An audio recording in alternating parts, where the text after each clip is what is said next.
षड्दोषा पुरुषेण हात्वभूति मिच्छता निद्रा त्रदा भय क्रोधम आलस्यम दीर्घ सूत्रा। अर्थात किसी व्यक्ति के बर्बाद होने के 6 लक्षण होते हैं: नींद, गुस्सा, भय, तंद्रा, आलस्य और काम के टालने की आदत। So with this very positive note, let us dissolve all these 6 attributes of our personality and do start working hard and attempt for goal whatever we have decided. So, and welcome to you all for the series of solving maths optional UPSC question papers 2023. This is our second class and we will be solving 3 of the questions. Now, first question is, state the sufficient conditions for a function fx plus iota y, u दिया है, iota y दिया, be analytic and show that log z is analytic or not. Okay, now तो let us start this question. So हमारा first of all जो चीज़ होनी चाहिए कि हमें क्या बताना है, तो दैट इज़ कि एनालिटिक फंक्शन क्या होता है पहले तो, ठीक है. Now analytic function,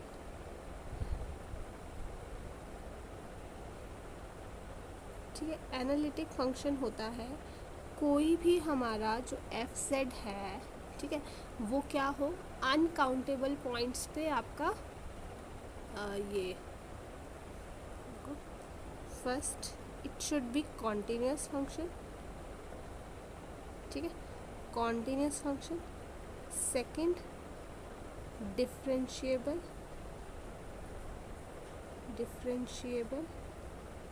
eight uncountable points.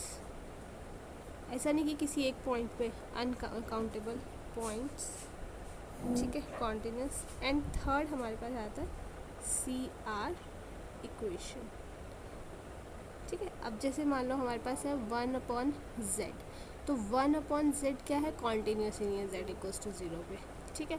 या फिर z है वो आपका डिफरेंशिएबल है सिर्फ x इक्वल्स टू 1 पॉइंट पे, सिर्फ एक पॉइंट पे. तो जैसे ये हमारा ये लाइन है, ठीक है, तो ये लाइन हमारी एनालिटिक फंक्शन नहीं होगी बिकॉज ये कांस्टेंट है सिर्फ इस पॉइंट पे. अगर हम नेबरहुड की बात करें तो इस नेबरहुड में ये कहीं पे भी हमारा ना डिफरेंशिएबल है ना ये कॉन्टिन्यूस है, तो this function can not be your analytic function, ठीक है. Analytic function, holomorphic function, they are same. और एंटायर फंक्शन होता है जो पूरे कॉम्प्लेक्स प्लेन में क्या होता है आपका एनालिटिक होता है, पूरे कॉम्प्लेक्स में.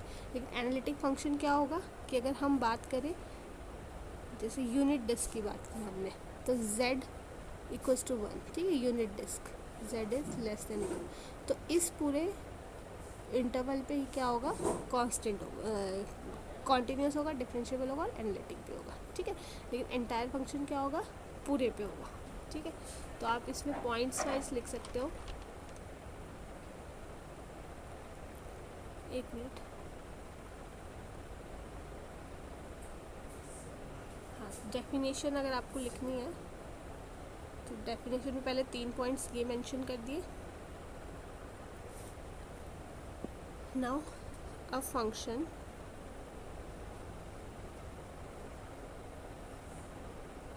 fz u plus iota v is analytic at a point z if fz is differentiable, ठीक है.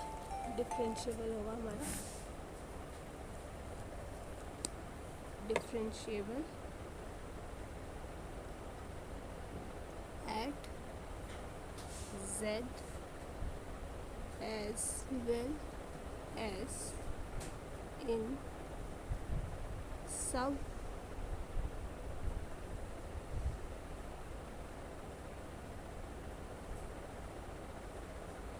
some neighborhood of the point, ठीक है. ये हमारी डेफिनेशन इसकी आ जाएगी.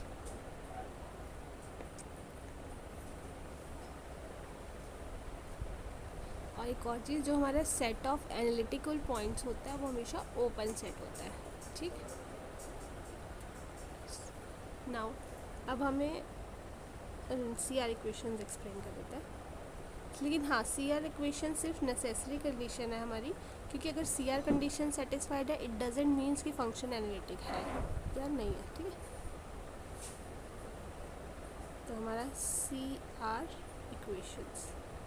आर इक्वेशंस क्या होती है, ये होती है u of x equals to v of y and u of y equals to minus v of x, ठीक है।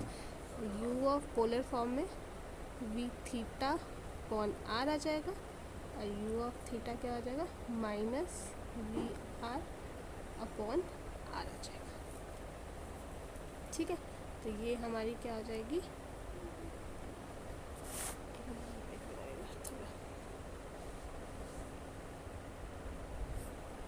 You r equals to v theta upon r, और u जो हमारा थीटा होता है ये मल्टीप्लाई हो जाता है ना, ठीक है, वी ऑफ आर। इसको हम ऐसे भी लिख सकते हैं, v of r equals to minus u theta upon r. तो आप याद कर सकते हो वी आर और यू आर, ठीक है। तो ये इस तरीके से, तो ये हमारी नेसेसरी कंडीशन है। इट डजेंट से कि हमारा फंक्शन एनालिटिक होगा, बट येस अगर सी आर इक्वेशन सेटिस्फाई नहीं होगी तो वो कभी एनालिटिक फंक्शन हो ही नहीं सकता। दिस इज़ द फैक्ट कि अगर हमारी सी आर कंडीशंस ही नहीं सेट हो रही है तो फिर एक मिनट में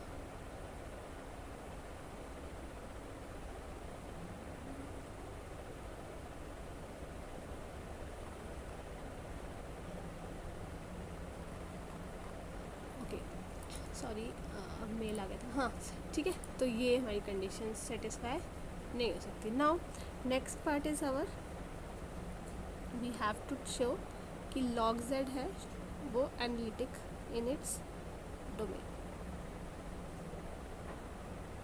अब देखो जो हमारा लॉग ऑफ जेड है, ठीक है, तो ये हमारा log of x plus iota y हो जाएगा,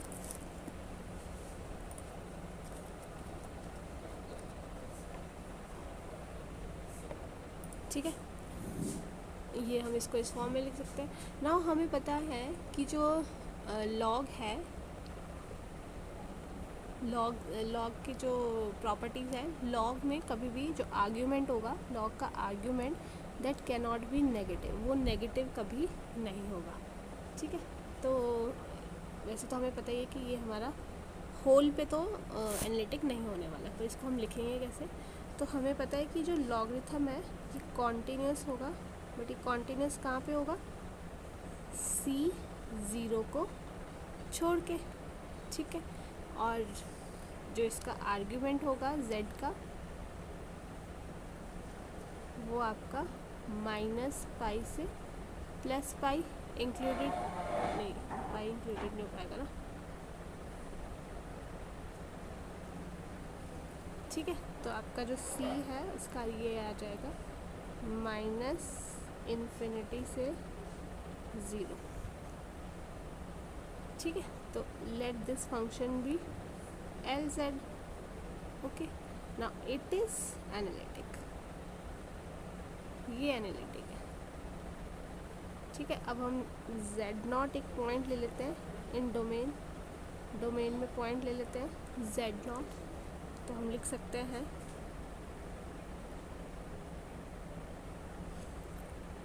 कि this L of Z equals to W, और W0 हमारा आ जाएगा L ऑफ Z0। देन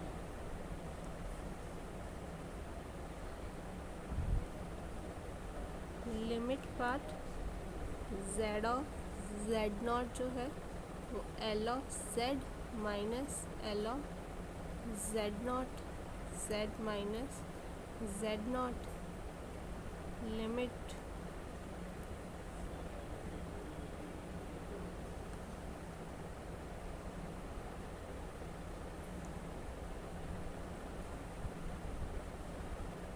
है ना, इसको हम लिख सकते हैं 1/z Z0, ठीक है। तो ये हमने शो कर दिया कि यस ये Z0 है, और इसका हमने इसका df अपॉन dz भी कहीं ना कहीं हमने शो कर दिया, इसकी डेरिवेटिव भी हमने इसका ले लिया, ठीक है। तो आई होप ये समझ आया होगा आपको। Now next question we have, अब ये person requires 24 and 20 units of chemicals ABC, okay.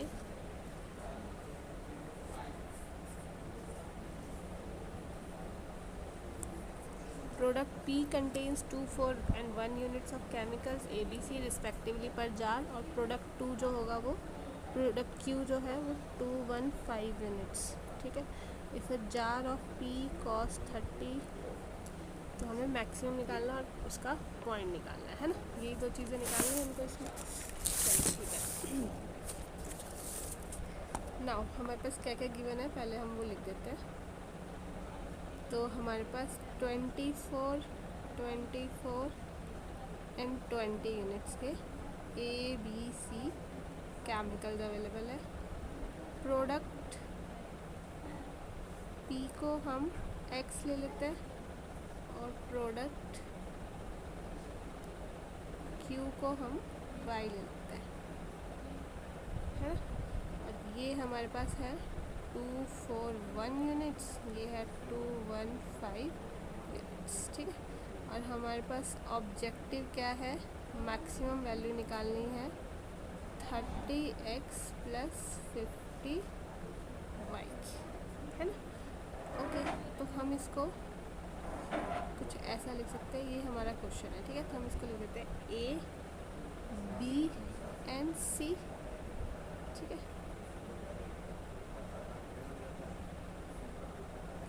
Now ये हमारी x और ये हमारी y वैल्यू है, ठीक है। नाउ A तो यहाँ पे आ जाएगा 2, 4 and 1, यहाँ पे आ जाएगा 2, 1 and 5, ठीक है। अब इसका टोटल अगर हमें निकालना है तो ये हमारा आ जाएगा, टोटल हमारे पास कितना है 24, और यहाँ पे भी हमारा 24, और यहाँ है 20, ठीक है। ओके, हमारा टेबल तैयार हो गया।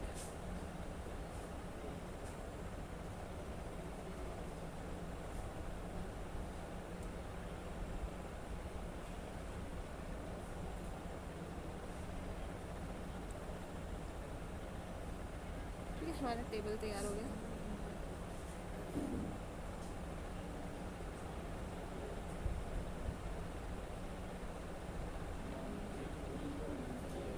ओके, हमारे पास ये पूरा तैयार हो गया। नाउ मैक्सिमम वैल्यू हमारी ये आ गई है। ओके, चलो अब हमें क्या करना है, अब हम इसकी इक्वेशंस बना देते हैं। तो हमारे पास 3 इक्वेशंस बन जाएगी। वो 3 इक्वेशंस आ जाएगी आपकी 2x + 4y, ये आपके पास आएगा 24, और ये 3 इक्वेशंस बनेंगी ना, प्लस y 24 और x + 5y 20, ठीक है।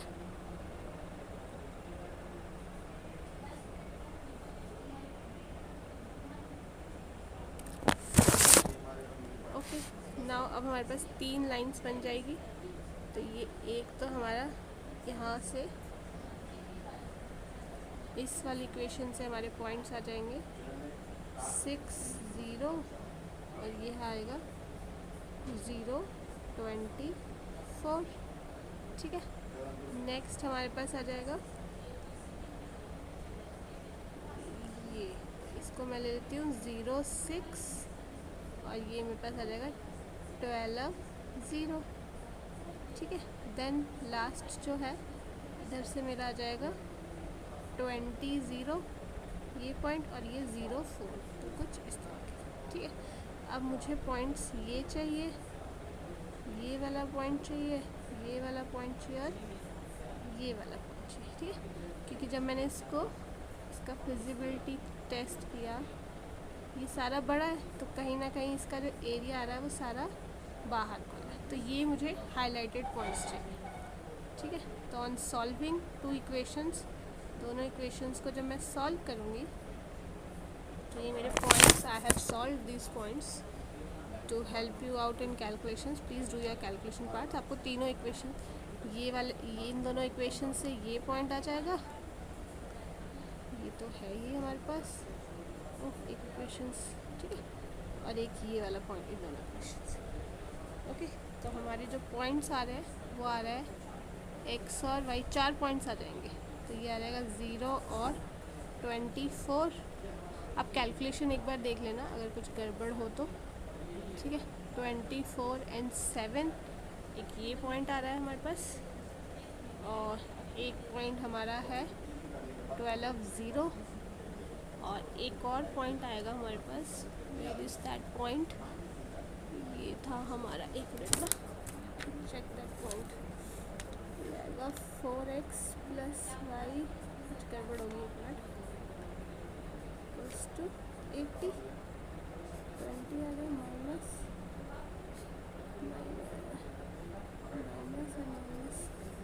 -24y -6 56, तो y = 56/24। ये आ रहा है हमारा 8 7 जा 1 3 जा, ये आ रहा है 7/3, x = 20 - 35/3, 60 -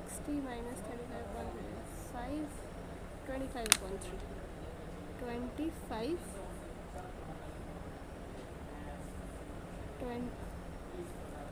25/3। नाउ हमारे पास जो क्वेश्चन था वहाँ हमें ये वैल्यूज़ पुट करनी है, ठीक है। तो हमारा क्वेश्चन था मैक्सिमम आएगा 30x + 50y।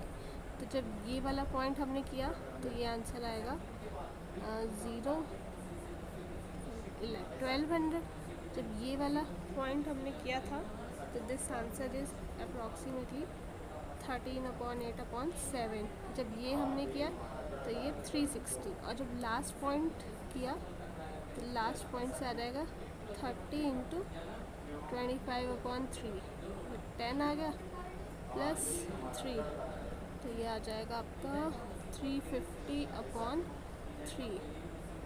तो 750 + 350/3 मीन्स ये हमारा 800, 1100/3, ठीक है।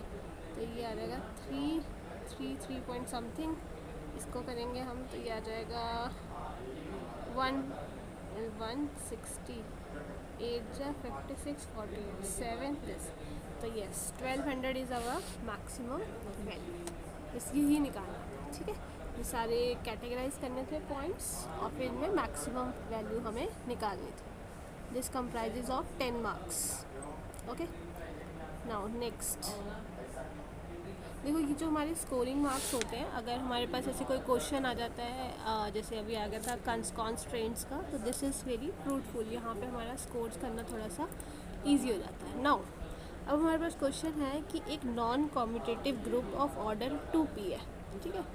हमारे पास है non commutative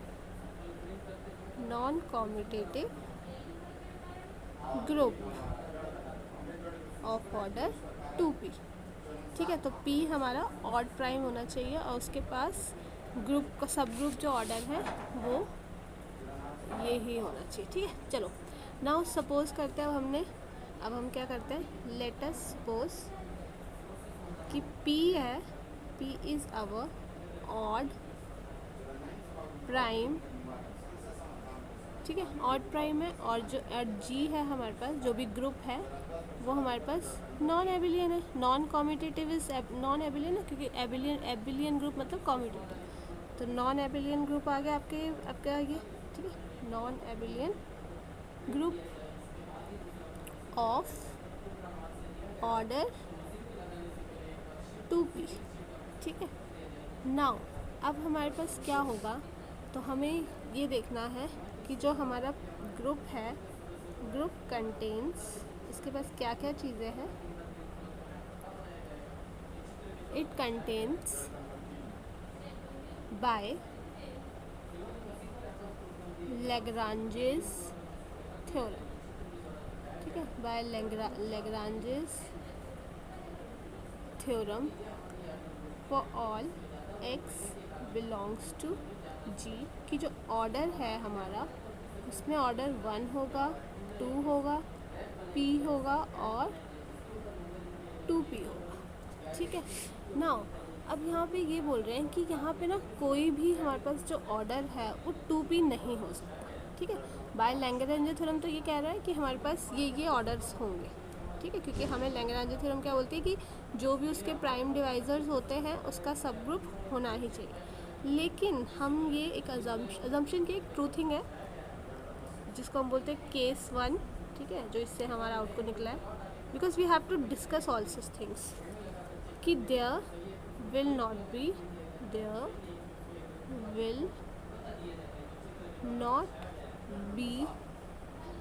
any element, there will not be any element of order 2p, 2p का कोई नहीं होगा, क्योंकि अगर होगा तो जो हमारा g है वो साइक्लिक हो जाएगा, ठीक है। अब अगर g साइक्लिक हो गया तो वो अल्टीमेटली एबिलियन भी हो जाएगा ना एबिलियन ग्रुप, बट हमें तो ग्रुप में उसमें लिखा है कि प्रूव दैट नॉन एबिलियन, तो it means this is not correct, ये नहीं होगा, ठीक है। लैग्रांज थ्योरम जो हमें बताया था 1 2 p और 2p होगा, तो वो 2p तो नहीं होने वाला। सेकेंड केस 2, ठीक है, if there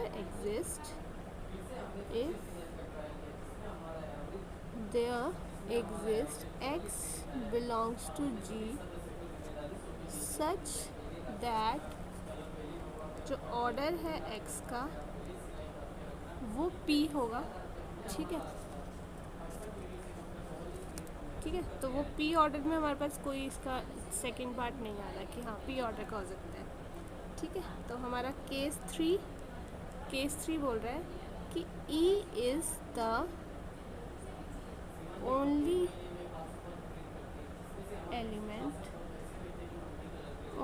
element of order 1,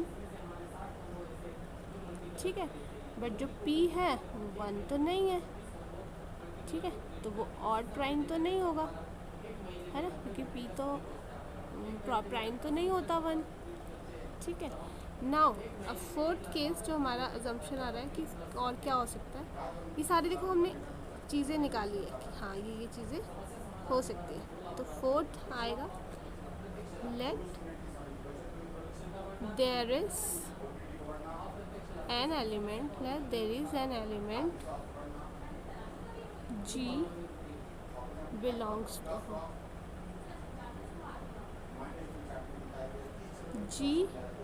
belongs to g such that order of, उसका ऑर्डर कितना होगा 2 होगा,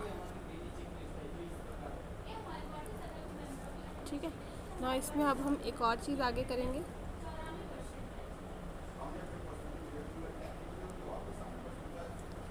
नाउ अब हमें क्या करना है कि अज्यूम करते हैं हम, लेट अस अज्यूम कि that all elements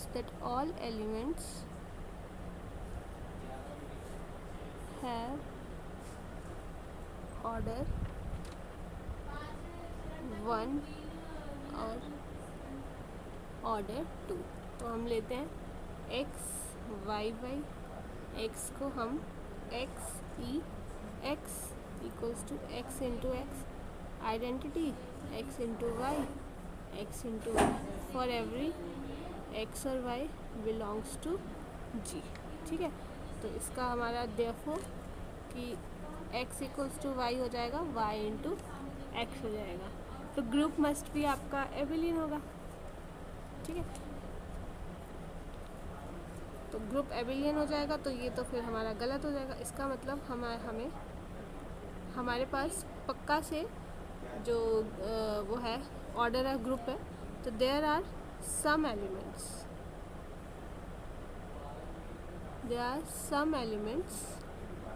must exist, कुछ एलिमेंट्स एग्जिस्ट होंगे जो P और 2P ऑर्डर के होंगे ही, लेकिन 2P तो हमारा पहले ही चला गया था, ठीक है, क्योंकि हमने 2P तो हमने पहले लिख दिया। इससे तो हमने ये प्रूव कर दिया ना x = y, y = x की आइडेंटिटी तो नहीं होगा P या P 2P ऑर्डर का होगा, लेकिन 2P तो हमने पहले कट कर दिया था कि अगर 2P होगा तो वो साइक्लिक हो जाएगा, और साइक्लिक होगा तो एबिलियन हो जाएगा। तो दिस सेज कि हमारे पास पक्का से सम एलिमेंट होंगे, ऐसे एग्जिस्ट करेंगे जिनका ऑर्डर क्या होगा, सिर्फ P ही उनका ऑर्डर होगा, ठीक है।